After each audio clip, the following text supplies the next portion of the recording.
Welcome to the Pay Yourself First podcast. My name is Chris Jolly, and I'm on a mission to financially empower millions of entrepreneurs. I want you to make and keep more money so that you can begin implementing and turbocharging a plan for creating financial freedom your way during the life cycle of your current business without spending a ton of time or becoming a professional investor. You see, most of the financial teachings out there are made for employees, not entrepreneurs. If you wouldn't listen to someone who doesn't have kids about parenting, why take business financial advice from someone without a business? Are you ready to break free of bad advice and follow the trail of other uncommon entrepreneurs so you can get from where you are now to the lifestyle you were aiming to create when you started your business? Then stick around. Here comes another episode of Pay Yourself First, where the only investment we offer is the one you make in yourself. All right, everybody, welcome back to the show. I am excited as always because today we have another really amazing entrepreneur on the show. Her name is Jaci, and her podcast is called the No Problem Parenting Podcast, and her business is Hello World. She is a parenting coach. Jaci, thanks for coming on the show today. Super excited to have you on. Hey, Chris, it's fun to be here. It's fun to be on this end of the podcasting world. Yeah, I know we were talking a little bit before that you have a podcast as well. Before we get into that, which I do want to talk about a little bit, why don't you just tell the audience exactly who you are, what you do, and how you got started in it? All right. Thank you, Chris. So I'm Jaci Finneman. I always say it rhymes with cinnamon, but I'm a spice girl, Midwest Minnesotan from a family of 5, but a larger family. I'm one of 100 first cousins. I have, ever since I was a young girl, I've had just a love and a passion for helping people, especially kids and their parents. I was babysitter of the year, probably 10 years running, and I loved it. I loved playing mom and thought I would have a large family. My husband and I have been together about just over 30 years, married 26, and we have one child who's soon to leave the nest. My life didn't pan out the way I thought it was going to. But one really cool thing that happened shortly after college was that even before I finished my degree, I ended up landing a job as a skills counselor or mental health practitioner for a nonprofit agency where we worked with kids who had mental health diagnoses. And I was like super thrilled to get the job, which I probably should have finished my degree. But I quickly learned that my passion for helping kids who had attachment disorder or reactive attachment disorder, my professors at college couldn't teach me about that. So I ended up doing a lot of self-study, hands-on learning, going out to therapeutic treatment homes, shadowing clinical psychologists and sitting in on their therapy sessions or watching the therapy sessions via one-way mirrors and just learning how to help the parents understand their child's diagnosis of reactive attachment disorder, and then also to help them in their day in and day out struggles within their home. But I was super grateful to get that counseling gig and ended up staying at the agency for 20 years. Actually thought I would retire there with 50 years at the company because I was like 22 when I got hired. And I figured working for a nonprofit, I'd probably be working until I was like at least 72 years old. And even after the first 10 years, I started getting a little antsy and wanting more than what I was doing. And my directors started putting me in positions of leadership, doing some coordination, program coordination, team building stuff. And then, so really the last 8 years at the agency, I became a program coordinator for over 80 therapists and counselors, even though I still was never licensed as a therapist. Did a lot of programming. We started up early childhood mental health programs in Reach Up Head Start and schools and that kind of thing. And I did that for that last 8 years, but I was working my can off. And our son was about 7 years old when I just started to feel the drain and the strain of not being around him enough. So I started to attend some leadership conferences and things with a different lens, like how would I start my own company or where else would I go? What else could I do? Also, the system was changing. And in order for me to help kids and their parents, kids had to have a diagnosis. So that was eating away at me. And I go into the whole story about how I had the courage to leave my 20-year third from the top, as people say, right? I was not at the top, but I was darn close. But how would I have the courage to do that? What would I do? I had no business background. Sure, I was a leader. I was a program coordinator. I handled lots of HR things. I hired and I fired, but I had a team. I had other people that wore those hats. And I'll boil it down for you. It was basically at a leadership conference that I had attended. There was a song during the intermission with 16 silhouette dancers, kids ages 0 to 16, performing to this song called Hello World. It was just this most beautiful thing. between the song Touching My Heart and at the end of that intermission, host of the conference handed out a slip of paper and she said, write down 3 goals that you hope to accomplish after leaving this leadership event. And I wrote a personal goal, and then I wrote a professional goal. And then my third goal was, someday when I have the courage, I'm going to start my own company and I'm going to call it Hello World. And its mission is going to be awakening family attachment. And a year and a half later, that's exactly what I did. That's a really great origin story, and every good company needs one. That's really amazing. And yeah, when you are being called to do something, you can ignore it for some time, but the universe makes it really obvious to you until it starts like smacking you in the face with signs, and you're like, okay, I better pay attention now. So there were signs. Really what it came down to is just trusting my intuition and my gut and being like, do I want to be with my kid and have this life and do something I love, or am I going to be miserable and not be with my kid and just do it for the money? And so I had to make a decision. Sometimes all the inspiration in the world isn't going to matter. You just at some point have to make the decision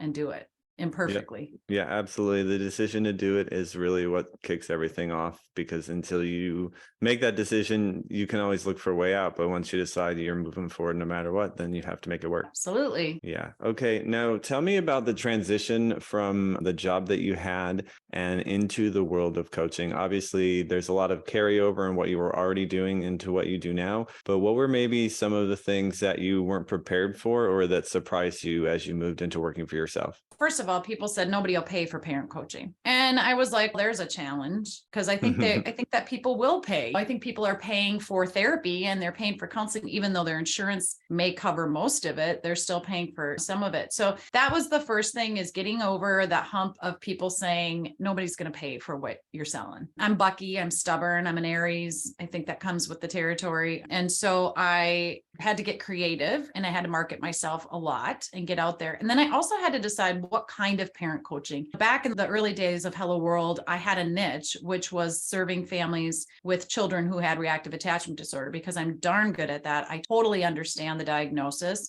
which is when a child has not bonded or connected to their primary caregiver in the first 3 years of life. So like the severe end of that spectrum is Charles Manson, who was raised in 25 foster homes by age 10. How could he develop a conscience? The very opposite end of that spectrum is a child who's super clingy and doesn't want to leave their parent. But that was my niche. But those families are really tough to work with because I'm intuitive and I'm empathetic. Like I carry the weight of a lot of the people's pain and stuff on my shoulders, not so much anymore, but I did a lot more back then. So it was like, oh my gosh, I was getting these families and I was doing well with my business, but that was becoming too much, just really hard. And then you're managing all the other hats, which I was not a great bookkeeper. The money would come in and the money would go out, and I wasn't very good at tracking it. Even though I had my little fancy business spreadsheets and I knew what I should be doing, I wasn't super good at it. And so tip number 1, get somebody to manage your budget. Even if it's a volunteer person that's going to look over your numbers with you and that's going to help you plan, it will keep you motivated and it will keep you feeling good. There's the pay yourself first model. That's great to pay yourself first, as long as you have enough left over to pay whatever other bills you have for the business. That's the first thing. And then the other thing I would say is, don't spend your money on all the coaches that are going to sell you the coaching programs that are going to next level your company. Get a good solid foundation with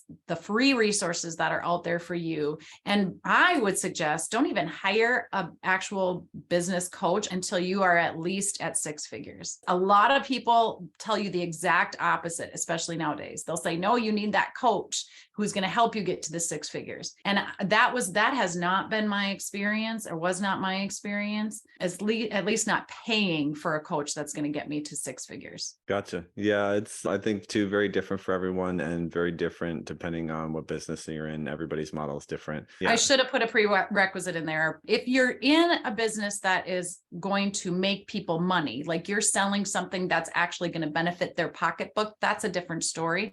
I'm in a helping profession. I'm in a service profession. And most of your business coaches aren't going to be able to get those particular kind of clients in the door. It's, I think, a more challenging thing to translate for sure. Yeah. Yeah. That's what I would say about that. But I very much believe in coaching. I've had one every year of my business. So that sounds like I'm talking out of both sides of my mouth. It's how much you invest in a coach that you need to be careful for. If your budget can't sustain it and you're working with a coach and you're telling that coach where your budget's at or where your income is at, and they're not picking up on, oh, hey, wait, you're paying me this amount of money and you're not even barely bringing that amount of money in. That's a big warning flag that the business coach that you're working with is really probably just working with you for the money. Yeah, I mean, you need to make sure that any investment you make, that you can only invest what you can afford to lose, and that B, you're doing it in a sustainable way. Just like you wouldn't take every dollar you make and throw it into the stock market, you shouldn't take every dollar you make and throw it into coaching. I've got a joke with my girlfriend that one day I'm going to make the coaching program to end all coaching programs, and I'll just teach coaches how to save money by not investing in more coaching. Oh, that's brilliant. I would totally sign up for that. See, everybody would. Yeah. And honestly, I think when you're small, you get that shiny object syndrome. Like you think, oh, this person is going to help me level up my company or 10x my company or do whatever. That's all great. And they probably could and will, but you may not be ready for that level yet. You have to really know what you're doing. Like you can't be looking at other people to define that for you. I guess that's what I would say. The amount of skill and different know-how you need to take a company like from 0 to 6 figures, from 6 figures to millions, from multi-millions to billions is a different set every time. And if you are at step A in the process and you go to somebody who's at step F to get their advice, some of it will work and some of it will be helpful. But if you don't know everything in between, it can very easily confuse you. That's exactly what I'm trying to say if it's not coming out right. In your business, you need people who are going to help you with those really basic things. And sometimes you can be in your business for 5 years and people assume you know all that already, because otherwise, how would you be around for 5 years? I think a lot of people don't. I ran several businesses that I started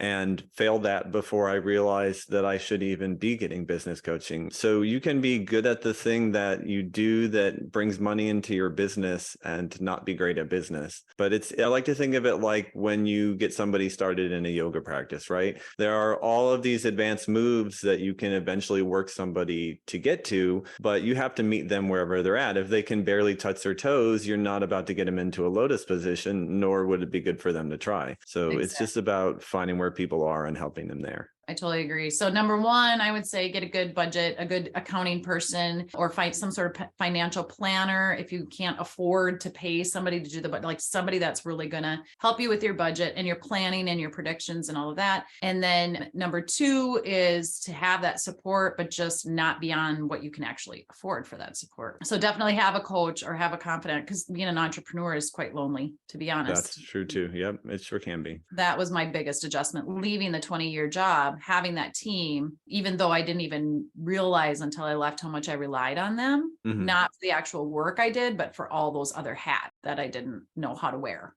Yeah, you don't realize the support system you have until it's not underneath you anymore, and you have to start to build it all on the fly for yourself. Yep, for sure. Now, what is your biggest financial challenge in your business right now, Jack? For the one-on-one coaching, it's the ebb and flow of the clients and knowing the schedule and figuring out like how do you can spend a lot of time on the marketing and getting new clients in and then managing the schedule of those clients at the same time growing and shifting gears in the company. And that's where I'm at right now, moving from just the one-on-one coaching to the one-to-many approach through the podcasting, the speaking, and the events. And that transition is really draining because you need the one-on-ones for the regular income, but you need the time to be able to learn how to do all these other things, or to put the effort in content creation or practicing your material or putting all the marketing together and the sales and calling and finding the places where you can do your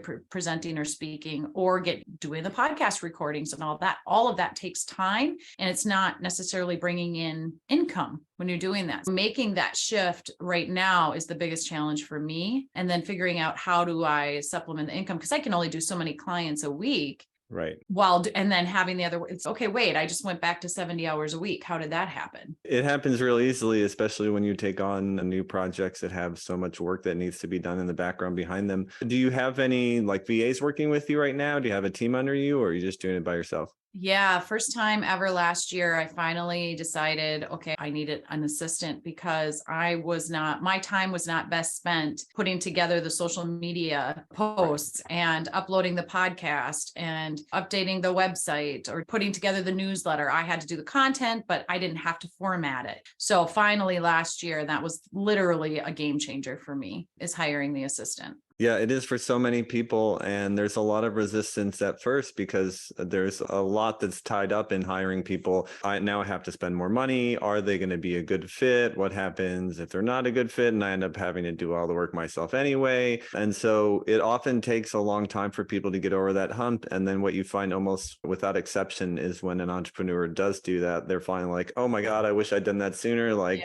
my life is so much easier now. I can focus on what I need to. And yeah, it's definitely a big game changer. Yeah. And that exact thing happened. I hired a person and within a month, it didn't go well. And I was like, oh, you've got to be kidding me. It took all this time because when you're onboarding somebody and you need to explain what you want them to do and how you want it to look and what that all takes time to train that person to bring them on. And I just thought we got him where he needed to be. And then the rug kind of got pulled out from under my feet. And it was like, I knew it. See, this is why I do things myself. And this is why I don't trust and why I'm not hiring. And it was like, okay, I've already experienced for 6 weeks, what this person could do, an assistant could do for me. I want that. I know I want that. So suck it up and train another person. I got to give it another shot. And so I did. And now she's been with me for just about a year. Now I'm at another level where it's okay, what's next? Do I keep her on and add another part-time person? More likely right now, what we're doing is adding marketing and sales and keeping the assistant for the doing stuff, but the marketing person to really grow it.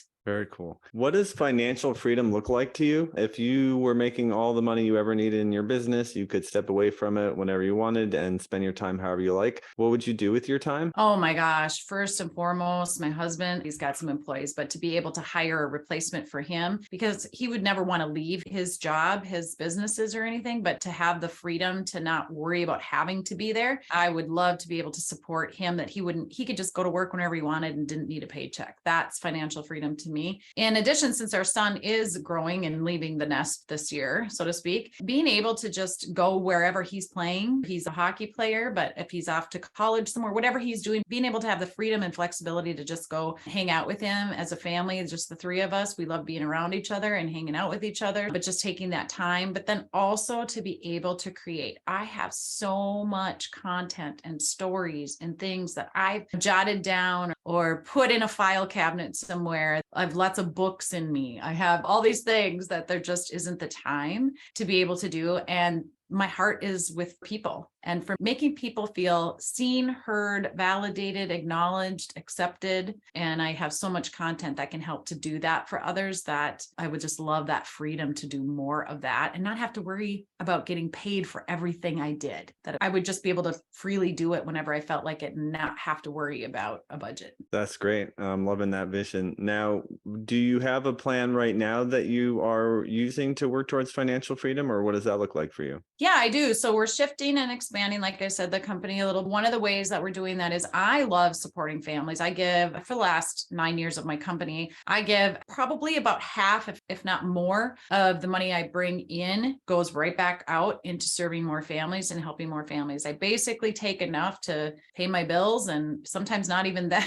I'm putting it back into helping people. So what I'm looking for, I know there's other people out there like me. There are people that want to help kids and parents, and they want to give, they just don't know how. They don't have the experience and the knowledge that I do, but they would love to support that and for somebody else to be able to do that for another person. So we've put together sponsorships where private investors, private donors, or companies can sponsor No Problem Parenting. And we've created a foundation actually that's just up and running so that people that do want that as a tax write-off have that option. They can donate to the No Problem Parenting Foundation, or businesses that want to join our mission and they want to sponsor their company. They have a family-friendly company or a product or a service that helps support kids and families or makes their life better in some way. They can reach out to us and we will advertise them on the podcast, on our virtual events. We have roundtable events and in-person events, as well as the speaking gigs and speaking opportunities. So yeah, so that's one of the ways that we're going to grow the mission. And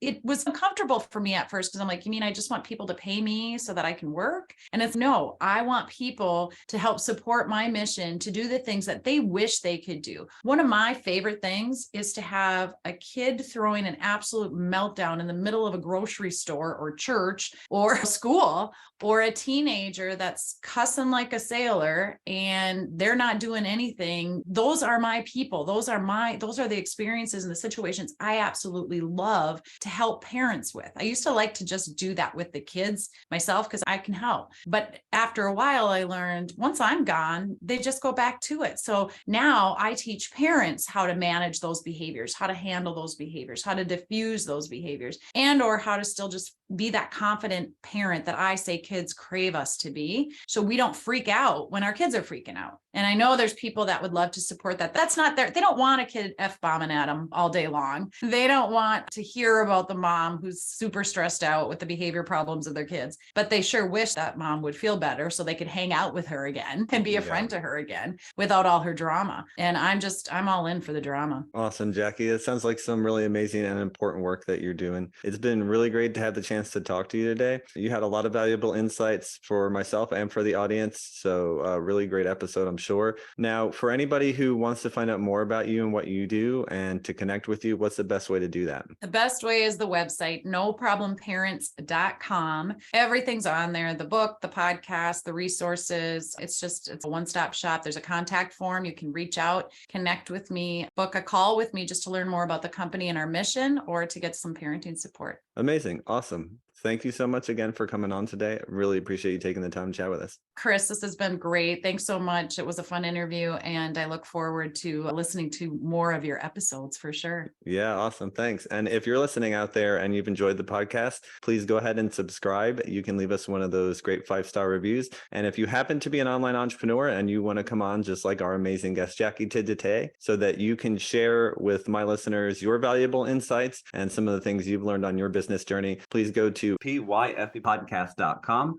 That's the letters pyfpodcast.com. We will see you all next time. John, thanks again. If you've listened this far, chances are you're an entrepreneur looking to become more financially literate and create financial freedom for yourself from your business. The Pay Yourself First podcast is definitely here to help with that. My goal is to continue to share what I've learned about using your business as the tool to create financial freedom. But let's face it, it would take me years to share with you everything you need to know via these episodes. Creating financial freedom is something that most people never even consider, let alone make a plan for or take action towards. It's something almost no one was taught anything about. Doing it as an entrepreneur is even more challenging, especially without support. So if you're ready to get clear on what financial freedom looks like for you, come up with an action plan, and get the support systems and accountability you need, I invite you to consider the Abundantly Infinite Entrepreneur. I created the program to help entrepreneurs just like you get a handle on their personal and business finances and start building confidently towards financial freedom. And it's how you can discover ways to take 10 years off your retirement, add an extra 5 or 6 figures to your portfolio, and finally get clear on what numbers you should be tracking in your business and why. Together, we'll gain clarity around your financial goals and what being financially free would actually look like for you. Then we'll put together a customized game plan to get you there and the accountability to see you through. And by the way, you're also going to get all the spreadsheets you need to run your numbers, lifetime access to the materials, including any updates, and entry into our members-only community. In addition to all the knowledge, coaching, community, and systems that you need to create financial freedom from your business, you'll also receive a free financial assessment, a retirement planning session, and guided meditation aimed at helping you embody the feeling of true financial freedom. So yeah, you can just listen to the free content on these podcasts to help you move towards becoming a financially free entrepreneur. And sure, you'll likely see some results, or you can make the decision to commit to learning, implementing, and embodying what you need to know to create the financially free life you dreamed of when you started your business journey. Click the link in the show notes to answer a quick questionnaire, and you'll be on your way to joining the Abundantly Infinite Entrepreneur.